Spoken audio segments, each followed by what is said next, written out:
Well, this is a big game early on for the Cowboys. It's a big measuring stick for Dak Prescott. It's I feel like going to be a big ratings winner for Fox, having two of the best young quarterbacks in the game squaring off. And now we're going to welcome in comedian Dustin Nickerson and Seahawks superfan to talk a little bit about this game and talk about where the Seahawks are. I like Texas, but I don't have to like Texas because you like yourself enough, and I appreciate that. It's like, and if I don't say that, I'll get shot, and I respect that. You're not a perfect state, though. There's times that, like, I know that because I had to drive from, a couple of years ago I was here, I had to drive from San Antonio to Wichita Falls. Yeah, that is 7 hours of just fantasizing about a turn, you know? Maybe a hill, that'd be nice, something spice it up, you know? Like, I believe the earth is round, but if you live here and you think it's flat, I get it.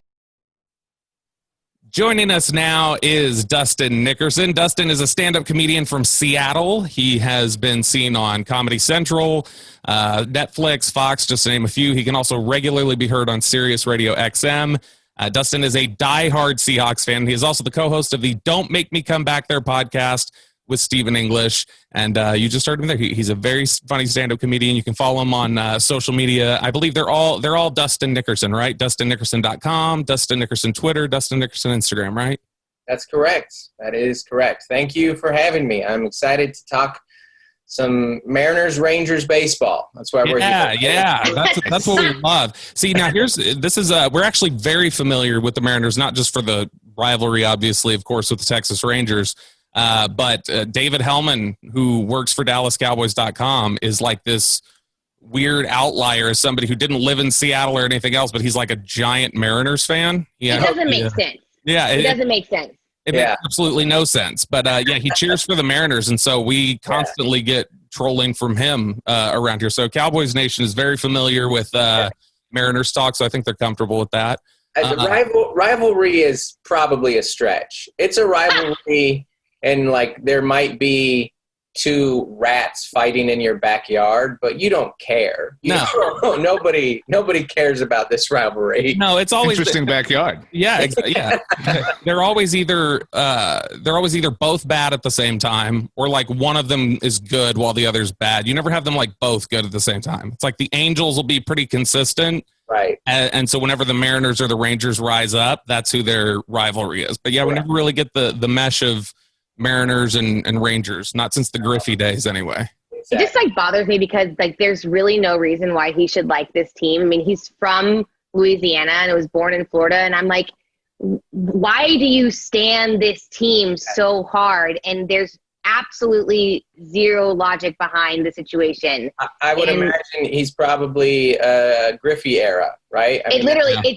It's just it's living in a state there where you don't have a team, but you like LeBron. It's like, oh no, I'm being a Bulls fan. Yeah, exactly. Like Jordan there were a lot of Bulls starters jackets in the '90s in Ohio, wherever there wasn't a team, so that's exactly why he's American. That's kind of, and I know you guys came to us for basketball and baseball talk today, but it kind of spurs an interesting discussion, I think. So in the 90s, Griffey would kind of be the default for somebody who doesn't have a team. Like, okay, I'm going to follow Griffey because he's the superstar, so you become a Mariners fan. And then you follow Michael Jordan because he's the star and you become a Bulls fan. So who would that have been? Would that have been the Cowboys in the 90s? Did the Cowboys benefit from that? Yeah, it seems like it, right? What if somebody was like, man, Barry Sanders is awesome. I'm going to hitch my wagon to the Lions and see how this thing rides out. I would not have hitched my wagon to the Lions had I not had a team, but I will say that, like, as a Cowboys fan growing up, my favorite player in the NFL, regardless of Cowboys or otherwise, was Barry Sanders. I loved it. Yeah, you didn't have to be a Lions fan. You just had to own Tecmo Bowl, and that was kind of right. Yes, yeah. I think Favre might be this guy. Yes. Favre is that guy, like that electrifying, I root for this team because of him. Maybe, and they were good. In a social media-less world, it's like, he drinks beer, I'm 10 years old, I think the idea of beer is cool. It's one of those things. Yeah, from a team perspective, I feel like the Cowboys totally were that in the 90s. Like, I've talked to several people. There's a guy like Stephen Coletti has come on one of our the shows that I do with RJ on SB Nation, and literally I was like, "You're from LA, like why are you a Cowboys fan?" And he's so diehard, and he's like, "Listen, the '90s, like that's what was on TV, man. Like that's what you watched. Like how could you not be a Cowboys fan?" I get it. And '90s Cowboys truly had something for everybody. You had the clean-cut guys, and Aikman and Emmett. You had, like, the more, like, bad boy type or whatever. Or you had guys getting in trouble. You had, like, comically, bad fumbles at the goal line as you return. Like, you had everything for it. Like, you could be like, okay, I'm not crazy about him, but I do like this. So, and then you go and get Dion, and that just takes you into the stratosphere. Mm-hmm. So, yeah, it makes sense. And you haven't really been significant since. So write it as much as you can. Come on. Yeah, it's fun because I think if you were to ask most NFL fans now, like casual NFL fans, like if they knew that the Seahawks were ever in the AFC, they would probably say no. And yet the last time the Cowboys won a Super Bowl, the Seahawks were in the AFC. My son cannot fathom why I don't like the Denver Broncos. He does know. Even after a Super Bowl game? How old was your son when they played him in the Super Bowl? So, yeah, he was 6. So, yeah, 6. And then, for him to get a title that early into his life really makes me, like, loathe him. Like, I can't.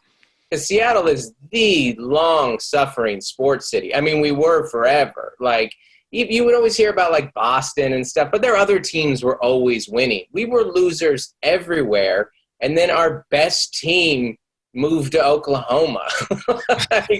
So we were just absolute losers, and we always lost in tragic ways, too. So when people always ask about the Patriots Super Bowl, the running on the one, it's like, was it heartbreaking? It's like, I can't believe we won one Super Bowl. Are you kidding me? Like, when we won that game 43-8, as the pessimist that I am, and I'm watching that game, and, like, midway through the third quarter, I'm like, we're going to give up the biggest lead in Super Bowl history. This is going to be So wait, are you a Kraken fan then? Because I feel like, I mean, there's some promise there. Like, the way if things go the way that the Vegas Golden Knights, like how that went down, that would suck. Yeah, I think that, like, it's really, really terrible that the Sonics are gone, especially growing up in the 90s. The Sonics were the team. Like, we were a basketball town. Like, nobody, like, the only option was a Cortez Kennedy jersey. There were no other jerseys that you were going to wear. Easley. What's that? Kenny Easley, Brian Blades, some outliers, you know. But and then later the Mariners kind of picked up.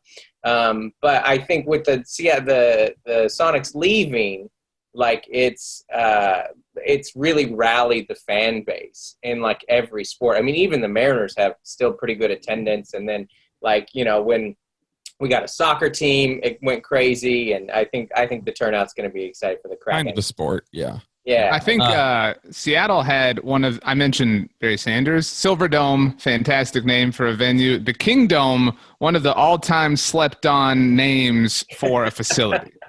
I feel like that would be memed so much these days. If you had if the Kingdome existed now, I feel like Seattle fans would be pretty unbearable on Twitter. Like, just there'd be all sorts of, like, Russell Wilson crown things. Yeah. Like, it would. I didn't think about that. We already had that with King Felix. We already had a king. Yeah, so you did have that now at Seattle, but I don't know that we could have been able to handle the, like, Legion of Boom era swagger playing in a building called the Kingdome, like, that was pretty brutal. But for this game coming up, they're finally letting Russ cook, as that's been kind of the meme. So I guess Cowboys fans would just maybe look for some advice, some pointers that how did your fan base literally manipulate the coaching staff into doing the right thing, and how can we do the same? How can Cowboys fans let me get my pen ready. I'm taking notes. Kelsey's gonna take the notes here. But how can we manipulate the Cowboys coaching staff into, like, stopping running on first down and actually letting Dak Prescott cook? Yeah, I think you've got to turn to your celebrities, right? I mean, our celebrity fans were pretty outspoken, like, you've got your Chris Pratts, your Joel McHale's, your Rainn Wilsons, you know, like who were pretty vocal, like supporters and always tweeting about the games and stuff like that. I mean, Dallas has a million, obviously, famous fans. Chris Harrison, so he's going to solve The Bachelor for us. Yeah. Yep. We can Kate get all Bosworth. we can get all the Bachelorette girls on it. Yeah. Yeah. I think it's that, and then just for like 6 seasons in a row, have both of your running backs get hurt within the first 5 weeks, and then you just don't have a choice. I think. I don't know other than that, but he definitely has kind of let loose, and it seems like social media made him to let him do it. I mean, it took him longer than it should, but you know, Pete's also like 80, so I understand that he might not have been on Twitter. But if any 80-year-old was going to be on Twitter, it's going to be Pete Carroll. I was going to say, he's like the 40-year-old, 80-year-old guy. Like, he does not look as old as he is. I'm like, how? Like, what are you drinking, and where do I get some? Like, my goodness. And he's got so much energy, and I think everybody generally views him as like he's got so many like cool dad vibes a little bit coming from him, and I think the players kind of gravitate towards that. But it is interesting just that they have decided to, you know, finally let Russ cook. I'm curious, do you get any sense that like Seahawks fans are – because, see, this is what we're fighting on our end. I think about half the fan base goes, let Dak Prescott go nuts. Let him do the Russell Wilson treatment here. And then you've got about half the fan base that still goes like, well, no, the way you win football games is, you know, it's like you hand it off to Newt Rockney and you go. And so it feels like there's a little bit of that push because they're like, well, you got Ezekiel Elliott. You got the best running back in the league. You don't need to throw the ball. Is there any bit of that sense from any Seahawks fans like, well, come on, we're kind of wasting Chris Carson over here. He's such a bully runner. He could be a superstar. Listen, I love Chris Carson. And Chris Carson I genuinely think Chris Carson may be the most underrated player in football. I'm kind of joking. He's on my fantasy team. What's up? He's very good. Big Chris Carson fan. That you compared him to Ezekiel Elliott is the funniest thing that'll be on this show today. Nobody is like, man, we are underusing Chris Carson. It's when you have Russell Wilson who throwing like 16 passes a game. That's a little and eats up like 90% of your salary. You know, like this seems a little disproportionate. So it's our fan base is divided in a different era. To me, it's like there are people who were fans before Pete Carroll and people who weren't. And the people who are fans like now are like all these like crazy like hopeful optimists. And like have they've all never known anything better. Yeah, they don't even remember 05. Like I remember in 05 it was hard when we played the Steelers. Like it was hard to find a Super Bowl party. Like it's a new fan base and a good fan base, but they have no real appreciation for that. So that's more the divide. And my side is like, well, whatever we do, it'll eventually make us lose anyway, so it doesn't really matter.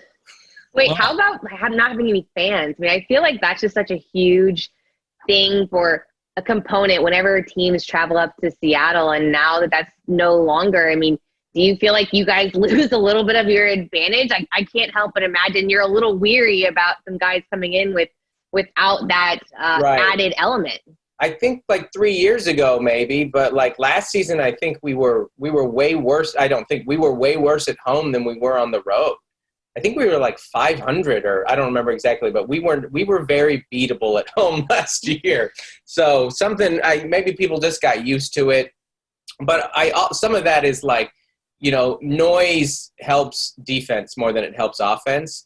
And so I think during the heyday of the Legion of Boom, and, you know, when we had all of them, Earl Sherman and, you know, Bobby and all of them were there, I think the noise helped them more. Where right now you can be making all the noise in the world, but if you only have one good cornerback, that doesn't matter. You know, who's the one good cornerback? Because I was watching some. It's like they don't have many good quarterbacks at all. I think they line up Adams at cornerback too. I think whatever. And like Adams, I think Jamal Adams leads the Seahawks in sacks through 2 weeks because they don't get any pressure. I think he also leads the team in passes defended, and tackles. So I mean, he's literally doing everything. He's rushing the passer and you know, defending receivers, and and he's also like making plays in the run game. Now, was that a I know Cowboys fans were first they lusted after Earl Thomas, which I know you're well aware of. Everybody knows the Earl Dallas dynamic that existed, and there's a little bit of poetry here in that. Then they kind of lusted after Jamal Adams, and of all places that ends up forking over the amount to trade for him, it ends up being the Seahawks. Now, a lot of people felt like that was just too steep a price. Even Cowboys fans weren't willing to give that up for Jamal Adams. But happiness with the return so far for you? I mean, 2 games in, you've got to be pretty – he's an energy guy too. So it's like having a Russ on defense, as far as like – he's a rally guy. He's a leadership guy. He's an energy guy. It seems like, it's hard to imagine us being 2-0 without him. That's for sure. Because like you said, you're just like, if you're just casually listening, you would think that there were like 3 defensive players named Adams. Like they just keep saying Adams, and he keeps doing different things, So. Yeah, so far, when we lost Clark last season and then when we didn't sign Clowney, it kind of seemed like, hey, I love Bobby Wagner, big Bobby Wagner guy, little old, little he's more the veteran mind. Still a good player, though. He's had a couple, he played really well against the Falcons week 1. Yeah, well, and apparently he was the one that said, like, this is what Cam is doing on the run, which, all of us kind of knew, but on the 1-yard line last week, but. So, he's still a veteran, but it's nice to have, like, a young guy in his prime back out there just wreaking havoc. So, it seems like it. I'm curious. You mentioned Denver as a team you hated. Obviously, there's San Francisco bitterness, and that was kind of like peak LOB stuff. Yeah. I look at everything through the lens of the Cowboys, which is an extremely narcissistic lens. And I feel like there's this cosmic sort of like eyes across the dance floor energy between the Cowboys and Seahawks. It was the biggest win, I think Bobby would agree, and I think Kelsey too maybe, that the Cowboys have had in the regular season the last decade was the 2014 win at Seattle. Yep. And that was more about, being emblematic of who they were, that sort of sparked the anti game. That was it was the 3rd and 20. Yeah. Go. And that was sort of like the polar opposite of let Russ cook. That's like hand the ball off a million times, dominate time of possession. And everybody obviously thought they'd meet in the NFC Championship game that year, and every Cowboys fan believes they would have won that game or whatever. And, and then there's the Earl Thomas thing that happened in the game that Zeke Elliott returned from suspension. That was the last game that Des Bryant ever played at AT&T Stadium. There was the wild card game, which kind of birthed the let Russ cook movement. A lot of people have equated Dak to Russ. Like I feel like there's Jamal. Tony Romo's career ended essentially in a preseason game in Seattle. Yeah, and that was Ezekiel Elliott's debut and Dak Prescott's sort of assimilation after Zeke visited an establishment in Seattle and took a lot of flack for that. There's a lot of weird stuff, basically. And so is that shared or is that just a narcissistic point of view? No. I think that's shared. There's the Romo fumble game, which that's true too. I forgot about that. Wow, K-ball, as they called it. What would you call it? They called it the K-ball, which is a special ball they used over there that was considered to be slipperier, and that was considered a home field advantage. They had replaced the ball. What was he doing in there anyways? I understand he was the backup, but yeah, and then Bobby, to your point, right? It was the Chancellor hit to the back, right? That kind of ended. Romo. Yeah, or who was it? Cliff Averill. It was Cliff Averill. Averill, sorry. Cliff Averill. Yeah, no, Chancellor took on Zeke. Yeah, Chancellor was the one hitting Zeke really hard on that drive, and they were trash talking. But yeah, there's some energy there. Yeah, they've been playoff teams or in and around playoff teams. The Cowboys, as much as, they are like the punching bag, they're an easy punchline. Like, you guys, they are in and around playoff talk every year. And so are the Seahawks. And so it just makes sense that they get a lot of primetime games. They've gotten a few playoff games in there. So I think that's definitely there. We have that with a couple other teams too, like the Packers. Just like we keep. Don't get us started. Yeah. So do we. Exactly. Yeah. So we all hate them. No, see, I can't hate the Packers. The fans, I can't. They're just too nice. I can't. At least hate Aaron Rodgers. I cannot be crazy about Aaron. Aaron Rodgers should have never been in Green Bay, just as a personality. It's a bad fit. That's one of the worst fits in terms of like big personality and type of personality and backdrop. It is a little bizarre. Yeah. That's actually, I never thought about that, honestly. Yeah, he's a Bay Area guy, and it's just I mean, in some ways, Favre, when he was there, I know I'm off the rails here, but Favre, when he was there, small town and no internet, probably kept Favre out of trouble for a long time. Because as soon as he got a phone in his pocket, it went bad. Yeah, there wasn't a lot of Jen Sturgers or whatever in the Green Bay area. You can't date Danica Patrick and live in Green Bay. It is. Olivia Munn is not going to Wisconsin. She's like, listen, this is not a thing. Like, love you, but see ya after the game. I mean, Russ, look how much Russ had to change his whole personality just to keep Ciara in Seattle. They had to just kind of become something else. And Seattle's obviously way bigger than Green Bay, but so I do think that energy's there. But I just think that any teams that play in big games and then have something about Pete Carroll football is always very dramatic. Like win or lose, we get in these games and we get in these weird rivalries and these crazy things happen. And we've had a bunch of them with you guys. So I definitely feel that. So I'm curious here as we're just wrapping up. When there's a little bit of a split with the fan base, like I said, there's a lot of people who seem to want to be let Ezekiel Elliott be the key to the offense. And I think the Venn diagram of those people that were big Tony Romo fans is just a giant circle, and some people who hold some bitterness about Dak Prescott getting that job.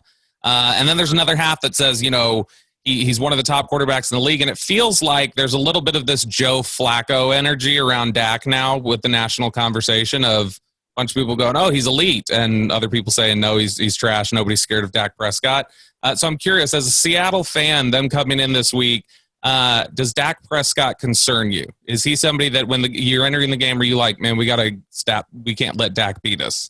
Yeah, I mean, I would think in the state of the Seahawks defense, any quarterback scares me.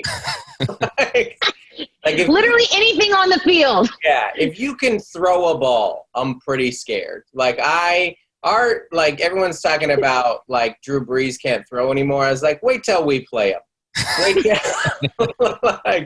I'm not convinced that Cam is that good. I think our defense is that bad. So, and you guys have way more weapons, at least flashy weapons than the Patriots. So I would say, Dak is a great quarterback. It's so funny, this over-analysis thing where everyone's like, is he elite? I was like, I mean, he's one of the 10 best quarterbacks on the planet. Is that not good enough? Is that that's the thing. People would fight you on saying he's one of the 10. You'll have some people who will swear to you he's the 25st best in the league. You'll have Cowboys fans that will tell you that. Sneak Tannehill in there over him? Yes. They would. They really would. They would. I will. I'll tell you what. I'll go on Twitter after we're done here. I'll look for some of the tweets. I'll go ahead. I'll tag you in them. I will find the tweets of people saying, I think we should just let Andy Dalton start and let Dak. It won't take long. There are lots of them. There are lots of them. There are people who believe. See, when you said if you can just throw a football, I kind of scare you. That made me think. Okay, well then your only hope is